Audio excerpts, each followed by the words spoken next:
المرة الثانية أعود وأقول للشعب المغربي: انتظروا المفاجأة الرياضية القادمة التي سيحققها الفريق المغربي خلال الفترة القادمة بمونديال حلو. 2026.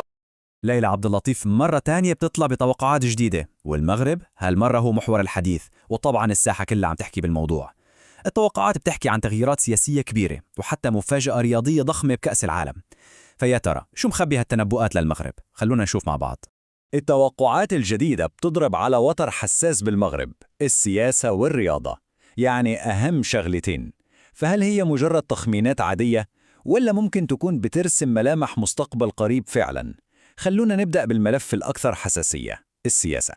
أول شيء رح نحكي عن السياسة، وهون الكلام مش عن تعديلات بسيطة أو تغييرات شكلية، لا، التوقعات بتحكي عن هزة حقيقية، شيء كبير ممكن يغير شكل الحكومة بالكامل ويفتح حرب شاملة على الفساد.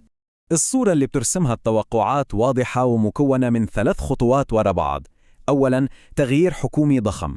هالتغيير رح يفتح الباب لوجوه سياسية جديدة تماماً تدخل على الساحة، وهذول الوجوه الجديدة رح تكون مهمتهم الأساسية هي إطلاق حملة إصلاحات واسعة عشان تقضي على الفساد من جذوره.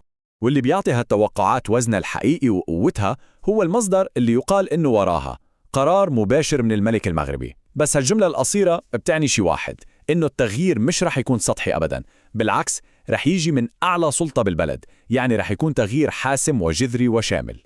طيب، من جو السياسة المشحون خلونا ننتقل للملعب، للمكان اللي بيجمع قلوب كل المغاربة. وهنا كمان التوقعات مش أقل إثارة أبداً، بالعكس بتحكي عن مفاجأة من العيار الثقيل بعالم كرة القدم. كل العيون على هالسنة تحديداً 2026، موعد كأس العالم.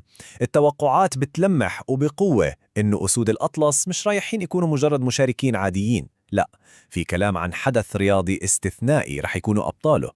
الرسالة واضحة ومباشرة وبتحمس، انتظروا المفاجأة الرياضية القادمة.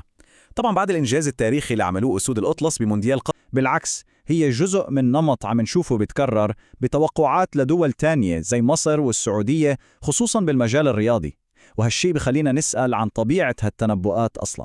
وهالشي بيوصلنا للسؤال الأخير ويمكن الأعمق: هل يا ترى اللي عم نسمعه هو مجرد توقعات للمستقبل، ولا هو بالحقيقة انعكاس لتطلعاتنا وآمالنا الوطنية الكبيرة؟ ولأي درجة ممكن تكون هالرؤى الإيجابية هي نفس هالدافع اللي بيحركنا عشان نحقق الأفضل؟ سؤال بضل مفتوح وبيستاهل التفكير.